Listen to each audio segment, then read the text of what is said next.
The 2020 NBA bubble was a period that none of us will soon forget. With the whole world shut down due to a global pandemic, the NBA still found a way to play their games in Disney World in what was known as the bubble.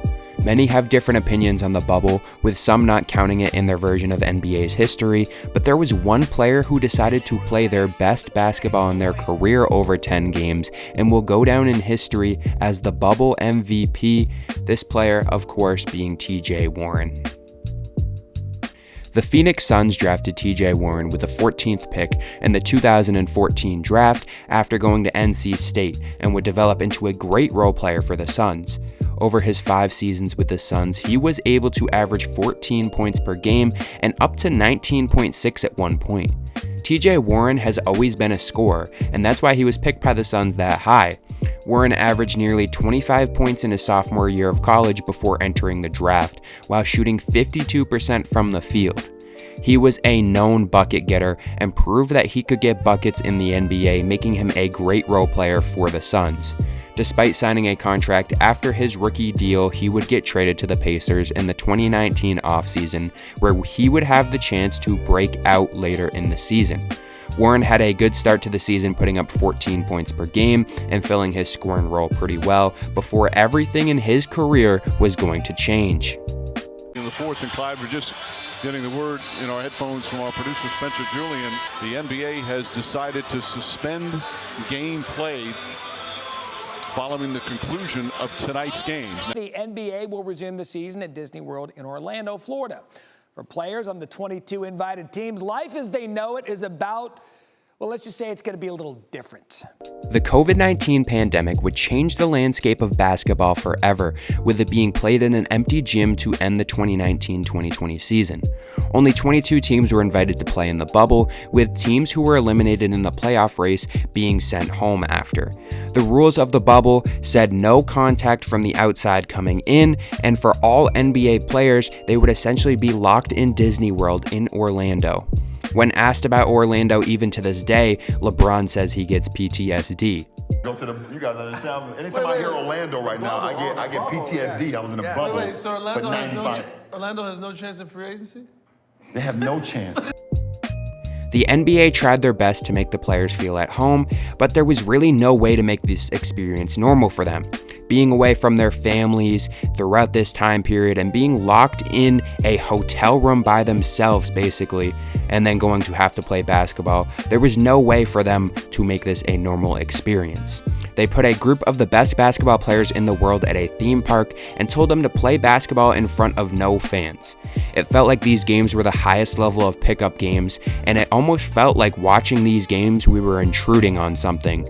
The Pacers were in the midst of a successful season, being the 5th seed in the East before entering the bubble, and now felt like they could have a chance to win in the bubble. In theory, every team had the same chance to win, with no team having an advantage due to no home court advantage. Yes, the Orlando Magic competed in the bubble, but they weren't playing in front of their fans, so I don't count that as home court advantage. Taking the fans out of the game meant that we saw some historic games, including some by TJ Warren. The Pacers would start their bubble run against the 76ers, and many tune in to see how this bubble plan would play out. I remember watching all these regular season games because there was nothing else on TV. Some players struggled, but TJ Warren was not one of those. In his first game, Warren would have the best game of his career. He would go on and score a career-high 53 points on 20 from 29 from the field and shot 9 for 12 from 3. When asked about it after, this is what he had to say. "That was all about the situation and timing," he said. "That's the league today. You see guys have moments and understand their role. If more opportunities come, they take advantage of it. In the bubble, it was a great situation for me. I was able to be myself as a scorer. We had guys out through those games, and I was able to take advantage of it." When talking about this, he also said, "I remember coming into the bubble, we had guys battling injuries. Our all-star big Domantas Sabonis didn't play, Victor Oladipo was coming back from his leg surgery and still working his way back. I remember my teammates trusting me and giving me a lot of confidence to be super aggressive. I was locked in." And as you can see, with some of their best players out with injuries, Warren was trusted by his teammates to step up, and for a good reason. This was the opportunity he was waiting for, and he went off, with many of his opponents not playing to their full potential due to the circumstances. That did not deteriorate Warren. He was locked in. Over the 6 games before the playoffs, he would average 31 points per game and shoot over 50% from deep, having the best stretch of his career up to this point. He exploded over these 6 games and just couldn't miss. This was Warren's opportunity, and it was right for his teammates to lean on him during this time. The Pacers would end up moving to the 4th seed in the playoffs after Warren's performance over the seeding games. Normally, this would help a team as they would have just secured home court advantage for the first round, but it didn't really help the Pacers. They jumped the Heat to get the 4th seed, but even with the TV screens in the background having Pacer fans and having the court look like it was the Pacers' home court and everything else that they put in the background, it didn't really do much. He cooled down in the playoffs, still dropping 22 in the first game, which is good, but it wasn't enough to win the game, with the Heat winning by 12. Over games 2 and 3, Warren couldn't hit the 3 ball, going 0 for 8 over that 2-game stretch. He would drop 21 in game 4, but the team's injuries, like previously mentioned, would end up catching up to them as they would get swept, losing games 1 and 4 by 12 and games 2 and 3 by 9. Warren still played well in the playoffs, but he ran into the one guy who may have been more locked in with Jimmy Butler. The Heat would then go on to lose to the Lakers in the finals, but Butler would give it his all, and he would end up earning the name Playoff Jimmy after this. He did have a good playoff stretch like I mentioned, but compared to his regular season heroics, he just kind of cooled off a little bit, and those injuries did end up catching up to the Pacers as they just weren't the better team than the Heat, getting swept. Despite the shortcomings in the playoffs, Warren still played his best basketball over these 10 games. He would average 26.6 points, 6.3 rebounds, and 2.4 assists, with all of these being career-high marks. He missed out on winning the Bubble MVP, with Damian Lillard winning the award after dragging the Blazers into the playoffs, averaging 37.6 points and 9.6 assists over the 8 games, and bringing the Blazers into the 8th seed. Kind of hard to argue against him.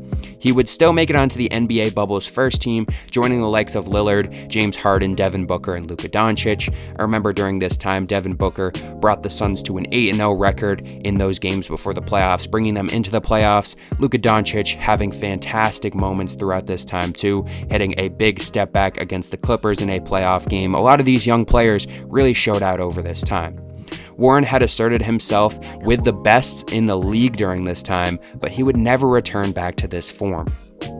In the following season, he suffered a foot injury only 4 games into the season, which would keep him out from December 29th, 2020 until he was signed by the Brooklyn Nets and made his return to the court December 2nd, 2022, almost 2 full years in between that time. He wouldn't pan out for the Nets, putting up less than 10 points per game during his time before being traded back to the Suns in the Kevin Durant trade. Warren played his most recent games in Phoenix, but has been out of the league since the end of the 22-23 season. Warren's career got derailed after his foot injury in the start of the season following the bubble, so he never got the chance to see if he could live up to the potential that he showed in the bubble. Despite how everyone felt about the bubble at the time, or feels about it to this day, it provided us with entertainment during a dark period, and we got some moments that we won't forget, including TJ Warren's career-defining games.